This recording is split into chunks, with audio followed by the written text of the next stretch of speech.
જય સ્વામિનારાયણ. વાલા બાળકો, વિદ્યાર્થી મિત્રો, ધોરણ 11 કોમર્સ. આજે આપણે એક નવું કાવ્ય ચર્ચા કરવાના છીએ, જેનું નામ છે ચક્રવાક મિથુન. આ કાવ્યનો પ્રકાર છે ખંડ કાવ્ય.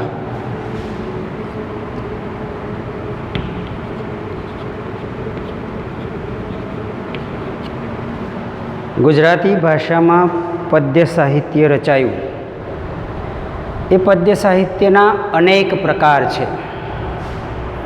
એ પ્રકારોમાં ગીત, ઉર્મી ગીત, ગઝલ, સોનેટ કાવ્ય, ખંડ કાવ્ય, આ જુદા જુદા પ્રકારોમાં કવિઓએ પોતાનું યોગદાન આપ્યું છે. આ જે ખંડ કાવ્ય છે એના કવિ છે શ્રી મણિશંકર રત્નજી ભટ્ટ. એમનું ઉપનામ છે કાંત. જન્મ અમરેલી જિલ્લાના ચાવંડ ગામમાં થયો. મુંબઈમાં રહેતા અને શિક્ષણ કાર્યમાં તે પ્રવૃત્ત થયા. શિક્ષક, અધ્યાપક, આચાર્ય અને છેલ્લે શિક્ષણાધિકારીની પ્રવૃત્તિ એમણે કરી. તેમના જે કાવ્ય સંગ્રહ છે પૂર્વાલાપ, એ એકમાત્ર કાવ્ય સંગ્રહ છે. અને આ કાવ્ય સંગ્રહમાં એમણે જે ખંડકાવ્યો રચ્યા, એ ખંડકાવ્યોને કારણે આપણી ગુજરાતી ભાષા સમૃદ્ધ થઈ. એમના જે કાવ્યો છે એમાં સાગર અને શશી, ઉપહાર, એવા ઉર્મી કાવ્યો અને સોનેટ પણ છે. ખંડકાવ્યોની વાત કરીએ તો ખંડકાવ્યોમાં એમની જે કળા છે એ 16 કળાએ ખીલી ઉઠી છે. એમનું આ કાવ્ય જે છે ચક્રવાક મિથુન, એ શ્રેષ્ઠ ખંડકાવ્યોમાંનું એક છે. ચક્રવાક એના ઉદાહરણ દ્વારા એમણે મનુષ્ય પ્રેમની પ્રતિકૃતિ નિરૂપી છે કે ભાઈ, જેમ મનુષ્યો એમની અંદર પણ પ્રેમ હોય, આત્મીયતા હોય, એમ પક્ષીઓમાં પણ હોય છે. અહીં ચક્રવાક અને ચક્રવાકી, જેને આપણે ચકલો અને ચકલી કહીએ, ચકો, ચકી, એને સંસ્કૃત નામ છે ચક્રવાક. એમની વાત એમના હૃદયની ઉર્મિઓ અહીંયા પ્રગટ કરી છે કે ભાઈ, એવું કહેવાય છે કે ભાઈ ચક્રવાક અને ચક્રવાકી એ દિવસ દરમિયાન ક્યારેય પ્રણય કરી શકતા નથી. રાત્રિ દરમિયાન ક્યારેય પ્રણય કરી શકતા નથી. એમને સૂર્યોદય થાય અને સૂર્યાસ્ત થાય ત્યાં સુધી જ એ પોતાની સાથે રહે છે. ત્યારબાદ તેમને અલગ થવું પડે છે. આ જે વિધિની વિડંબણા છે એ અહીંયા પ્રગટ કરી છે. એમનું જે પ્રણય સુખ છે, એમની આશા છે, એ મેળવવા માટેના જે પ્રયત્નો છે, એ પ્રયત્નોનું વર્ણન અહીંયા કર્યું છે. ચક્રવાકી એવું કહે છે કે આપણે એવી જગ્યાએ જઈએ કે જ્યાં સૂર્યાસ્ત થતો ન હોય. પરંતુ ચકો એવું કહે છે, ચક્રવાક એવું કહે છે કે ભાઈ, એવું કોઈ સ્થળ નથી. સૂર્યોદય થાય ત્યારે સૂર્યાસ્ત નક્કી છે. સુખ અને દુઃખ, આ બંને પ્રક્રિયાઓ જીવનમાં રહી છે. ક્યાંય વસ્તુ અચેતન ન હોય એવી કોઈ સ્થળ નથી, એવું અહીંયા આ કાવ્ય દ્વારા કહ્યું છે. અને ચારે બાજુ જે ચૈતન્ય પ્રકાશ છે એનું વર્ણન અહીંયા જે કાવ્યની અંદર વર્ણવી છે. કવિ સ્વીડનબોર્ગી જે થઈ ગયા, એમની જે ધર્મશ્રદ્ધા છે, એ ધર્મશ્રદ્ધાને અહીંયા કવિએ પ્રગટ કરી છે. ખંડકાવ્ય છંદોબદ્ધ હોય અને છંદ આધારિત કાવ્યની રચના કરવામાં કવિ શ્રી કાંત ખૂબ જ મહત્ત્વનું યોગદાન ધરાવે છે. એમના ખંડકાવ્યમાં એમણે અનુષ્ટુપ છંદ, ધ્રુત વિલંબિત અને મંદાક્રાંતા છંદની પંક્તિઓની રચના કરી છે. પ્રથમ જે પંક્તિ છે, એક જ પંક્તિ એમણે અનુષ્ટુપ છંદમાં રચી છે. બાકીની જે બધી પંક્તિઓ છે એ ધ્રુત વિલંબિત અને મંદાક્રાંતામાં રચેલી છે. પહેલી જે પંક્તિ છે 2 એ અનુષ્ટુપ છંદની છે. તમે 10મા ધોરણમાં ભણેલા છો. અનુષ્ટુપ છંદનું બંધારણ જે છે એ 32 અક્ષરનું હોય.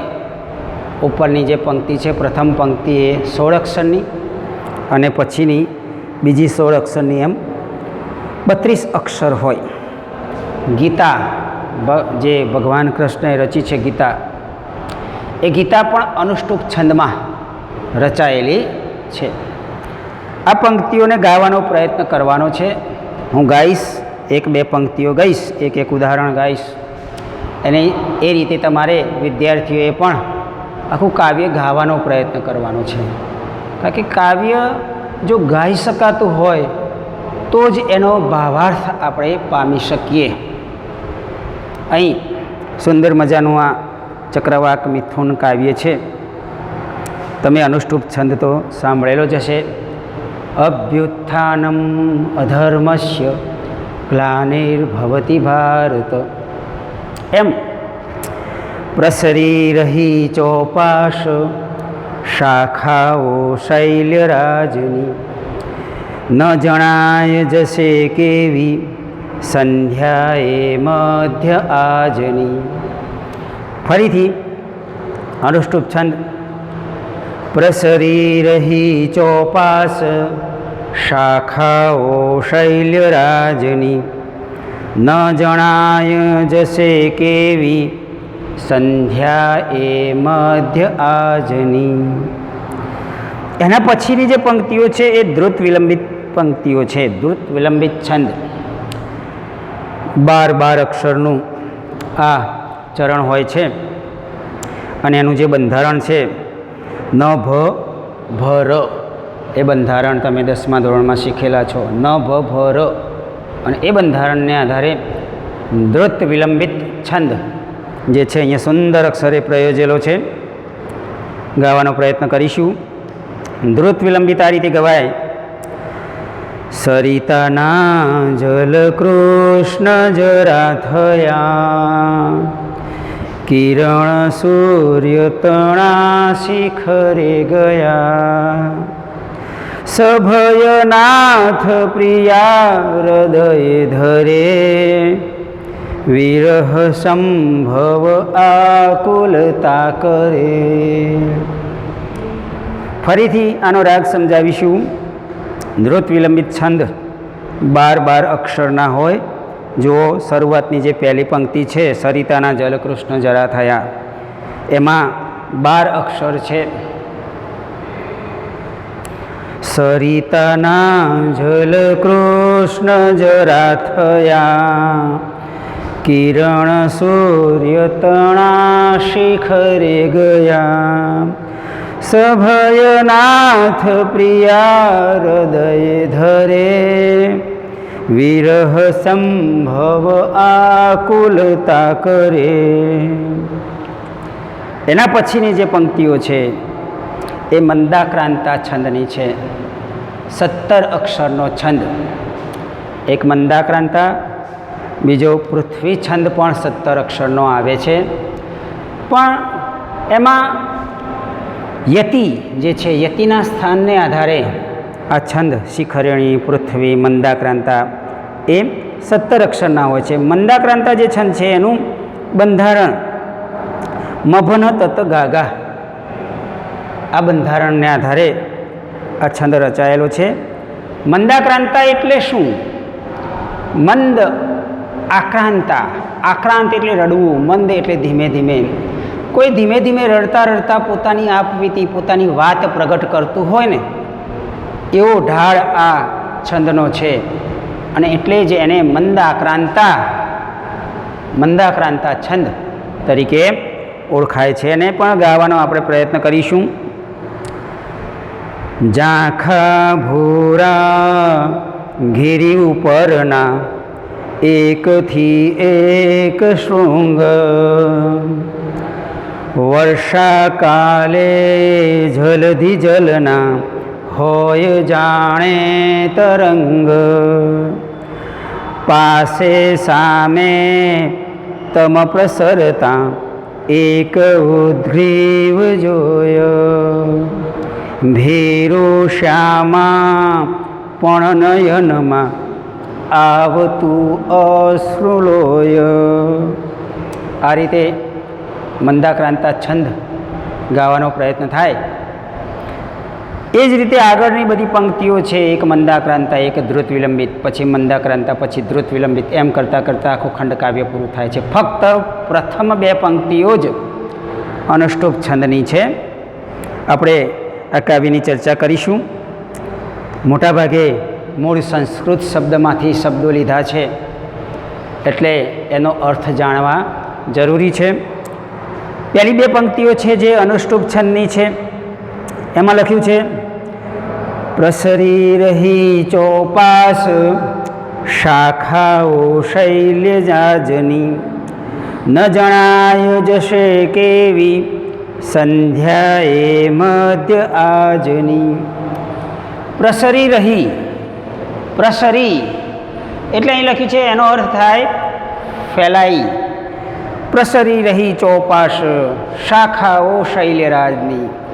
ચોપાસ એટલે ચારે બાજુ, શાખાઓ શૈલ્યરાજની, પર્વત, શૈલ્ય એટલે પર્વતરાજ, શૈલ્ય પર્વતની શાખાઓ, ડાળીઓ કહ્યું છે. આમ તો ડાળીઓ થાય, પરંતુ પર્વતો જે છે, પર્વતની નાની નાની ટેકરીઓ ચારે બાજુ ફેલાયેલી છે.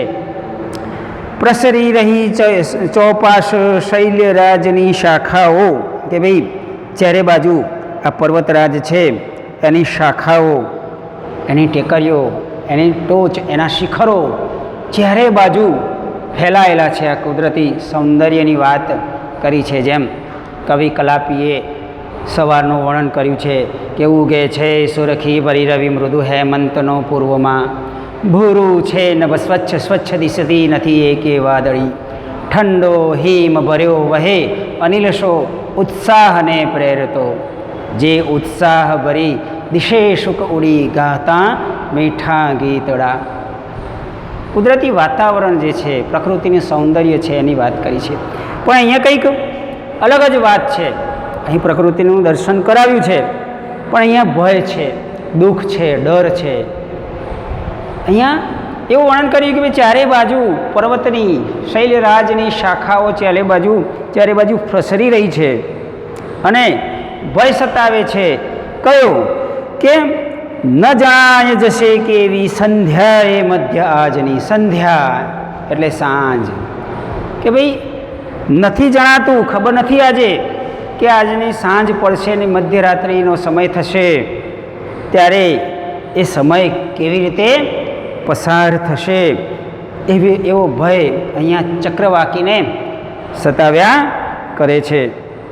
આગળ બીજી વાત કરી છે પ્રકૃતિની કે સરિતાના જલ કૃષ્ણ જરા થયા, કિરણ સૂર્ય તણા શિખરે ગયા. સાંજ પડે છે. સરિતા, સરિતા એટલે નદી. જે નદી છે એના જળ પાણી કૃષ્ણ થયા, કૃષ્ણ શ્યામ વર્ણા થઈ ગયા છે. સૂર્યાસ્ત થાય એટલે પાણી, નદીનું પાણી છે, એની અંદર જે સૂર્યના કિરણોને કારણે એ પાણી ઝળહળી ઉઠતું હતું, એ પ્રકાશ ઓછો થયો છે. અને કિરણ સૂર્ય તણા શિખરે ગયા. સૂર્યના કિરણો શિખર, પર્વતની જે શિખર ટોચ છે ત્યાં પહોંચી ગયા છે. તમે કોઈ પર્વતોની જગ્યાએ ફરવા ગયા હોય અને સૂર્યાસ્ત સમય જોયો છે તો તમને શિખરોની પાછળ સૂર્યના કિરણો જોવા મળે છે. એ અદ્ભુત વર્ણન અહીંયા કરીએ કે ભાઈ કિરણ, જે સૂર્યના કિરણો છે શિખરો સુધી પહોંચી ગયા છે, સૂર્યાસ્ત થઈ રહ્યો છે. પછી આગળ કહે છે, સભયનાથ પ્રિયા હૃદયે ધરે, વિરહ સંભવ આકુલતા કરે. વ્યાકુળ થઈ ગઈ છે, આકુલતા, વ્યાકુળતા આવી ગઈ છે. કેમ? પ્રિયા એટલે કે ભાઈ જે ચક્રવાકી છે એ સભયનાથ પ્રિયા હૃદયે ધરે. પેલો જે એનો નાથ છે, નર છે, એ સભય એટલે સભયનો અર્થ થાય ભય પામેલી, કે ભાઈ પેલી ચક્રવાકી ડરી રહી છે, ભય પામી છે. એ ચક્રવાકીને પોતાના હૃદય ધરે છે અને વિરહની જે સંભાવના છે કે ભાઈ હવે વિરહ થશે, હવે છૂટા પડવું પડશે, સંધ્યા થઈ રહી છે અને એના કારણે આ બંને વ્યાકુળ થઈ ગયા છે. આગળ કહ્યું છે મંદાક્રાંતામાં કે ઝાંખા ભૂરા ગિરી ઉપરના એકથી એક શૃંગ. ગિરી એટલે પર્વત, શૃંગ એટલે શિખરો. આ પર્વતના શિખરો ઝાંખા અને ભૂરા દેખાઈ રહ્યા છે. ધીમે ધીમે દરેક શિખર ઝાંખા થઈ રહ્યા છે. આગળ કહ્યું છે વર્ષાકાલે જલધિ જલના હોય જાણે તરંગ. જેમ વર્ષા ઋતુ આવે છે અને જલધિ જલ સમુદ્રના જે તરંગો જે છે એ ઉછળી રહ્યા હોય તેમ આ વર્ણન કર્યું છે. પાસે સામે તમ પ્રસરતા એગ ઉદ્ગ્રીવ જોય ભેરો શ્યામા પણ નયનમાં આવતું અશ્રુલોય. શ્યામા જે પ્રિયા છે, પ્રિયતમા છે, એને ભીરું તરીકે ઓળખાયું છે. ભીરું છે, ગભરું, ડરી ગઈ છે.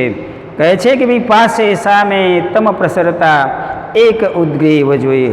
ઉદ્ગ્રીવ, ગ્રીવા એટલે ડોક, ઉદ્ગ્રીવ ઊંચી ડોક કરીને દૂર દૂર સુધી જુએ છે ત્યારે એને ભય પામે છે, ભય લાગે છે, ડરી જાય છે અને એની આંખોમાં, નયનમાં અશ્રુલોય, એની આંખોમાં આંસુ આવે છે. આમ તો પક્ષીની આંખમાં આંસુ આવતા ક્યારેય જોવા મળ્યા નથી, પરંતુ એ કવિની જે કલ્પના છે કે ભાઈ આ જે પ્રિયતમા છે એની આંખોમાં આંસુ આવે છે ને ભાઈ એ દુઃખી ગ્રથિત થઈ જાય છે, દુઃખી હૃદય થઈ જાય છે અને રડે છે અને એની આંખોના આંસુ લૂછે છે. આગળ કહ્યું છે કે ભાઈ વિહગ યુગ્મ કિશોર રસગ્ન એ રસમહીજ પરસ્પર મગ્ન એ. ધૃત વિલંબિત છંદ છે કે ભાઈ વિહગ યુગ્મ. વિહગ એટલે પક્ષી, આ પક્ષીઓનું યુગ્મ જોડું. કિશોર રસગ્ન એ, કિશોર છે, યુવાન છે, એકદમ તરો તાજા યુવાની છે અને એ પ્રેમમાં રસગ્ન હતા, રસમગ્ન હતા અને એ રસમહીજ પરસ્પર મગ્ન એ, અને એમના પ્રેમમાં એ મગ્ન હતા. ત્યારે નિવૃત અત્ર અહર્નિશ આવતું રમણ આચરવા મન ભાવતું. એ બંને નિર્ભય હતા. નિવૃત એટલે નિર્ભય અને એકબીજા સાથે પ્રણય આચરવા માટે એ મગ્ન હતા. એમને મન ભાવતા રીતે પોતાની ઈચ્છા પ્રમાણે એ એકબીજાના આલિંગનોમાં હતા. ત્યારે આ જે સંધ્યા સમય થાય છે અને બંને યુગ્મ, બંને પક્ષીઓ એ ડરી જાય છે. એટલે કે ભાઈ અહીંયા જે કુદરતની જે કરામત છે, સંધ્યાનો સમય છે, સંધ્યાના સમયની સાથે સાથે એ ભય પામે છે અને એમનો ભય ધીમે ધીમે સમય જતાં વધી રહ્યો છે. આગળ મંદાક્રાંતામાં કહ્યું છે કે ભાઈ ઊંચે બેસી રવિ ઉદયને જેહ સાથે વિલોકે ઘેલા જેવા ક્ષણ સ્મૃતિ થતાં જે દિશે હર્ષ શોકે. ઊંચા શિખર ઉપર બેસી રવિ ઉદયને જેહ સાથે વિલોકે. વિલોકે એટલે જુએ છે. રવિ સૂર્યને ઉગતો જોવા માટે ઉપર જાય છે અને ઘેલા જેવા ક્ષણ સ્મૃતિ થતાં જે દિશે હર્ષ શોકે. હર્ષ અને શોક આ બંને એમની પાસે છે. કારણ કે એક બાજુ હર્ષ છે કે સૂર્ય ઉગશે અને દુઃખ એનું છે કે સૂર્ય આથમ છે, સંધ્યા થશે અને સંધ્યાને કારણે એમનામાં વિરહ વ્યાપી જશે. ઘાટા ભીના વિટપ પર એ ત્યાં નિહાળે સુવર્ણ માણિક્યોથી ગ્રથિસ સરખા રમ્ય જ્યાં થાય પણ. કે ભાઈ ઘાટા ભીના વિટપ, વિટપ એટલે ડાળીઓ. વર્ષાના કારણે, વર્ષા ઋતુને કારણે વરસાદ પડ્યો હોય ત્યારે જે ડાળીઓ છે, વિટપનો અર્થ થાય ડાળી. આ ડાળીઓ ભીની થઈ ગઈ છે. ત્યાં જે બિંદુઓ છે, બિંદુઓ પ્રકાશિત સુવર્ણ જેવા લાગી રહ્યા છે, જાણે કે માણિક્યોથી ગ્રથિત સરખા રમ્ય જ્યાં થાય પણ. એ પાન પર્ણો જે વનસ્પતિના પાન છે એના ઉપર ઝાકળના બિંદુઓ જામેલા છે અને એ બિંદુઓ એવા ચમકે છે કે જાણે કે માણિક્ય મણકા જાણે મોતી સાચા મોતી જડેલા હોય એવું દ્રશ્ય અહીંયા વર્ણન કર્યું છે. હરિત નીલ સુદૂર વનસ્થલી પર મળી સુકુમાર મૃગો રમે ઉપવનો તણી સવૃત આવલી મહી જવા પ્રણયથી તરુણો ભમે. જંગલનો વાત કરી છે. વનસ્થલી જે જંગલ છે ત્યાં હરિત નીલ સુદૂર વનસ્થલી, આ જંગલો કેવા છે તો હરિત છે. હરિત એટલે લીલા, નીલ, સુદૂર દૂર દૂર સુધી આ જંગલ દેખાઈ રહ્યું છે. એના પર સુકુમાર મૃગો રમે, મૃગો હરણના સુકુમારો નાના બાળકો બચ્ચા રમી રહ્યા છે. ઉપવનો તહીં સંવૃત આવલી, સંવૃત એનો અર્થ થાય આચ્છાદિત. ઉપવનો તહીં સંવૃત આવલી એટલે વૃક્ષોની જે આવલી હાર જે છે પંક્તિઓ છે એ ચારે બાજુ છવાઈ ગઈ છે. અને મહી જવા પ્રણય તરુણો ભમે કે ભાઈ એ જંગલની અંદર એ વૃક્ષોની અંદર સંતાઈ જવા માટે આ પ્રણય જે હૈયા છે એ પ્રેમીઓ તરુણો અંદર ભમી રહ્યા છે. તરુણ એટલે તરુણાવસ્થા, નવી નવી યુવાવસ્થા આવી હોય અને એ અવસ્થાના પ્રેમીઓ એ વનસ્થલીમાં જવા માટેના પ્રયત્નો કરી રહ્યા છે. આજે આ કાવ્યના ભાગ 1માં આટલી ચર્ચા કરીશું. જે શબ્દાર્થ લખ્યા છે એ શબ્દાર્થ તમારે લખવા નોટમાં અને એના અર્થ તૈયાર કરવાના છે.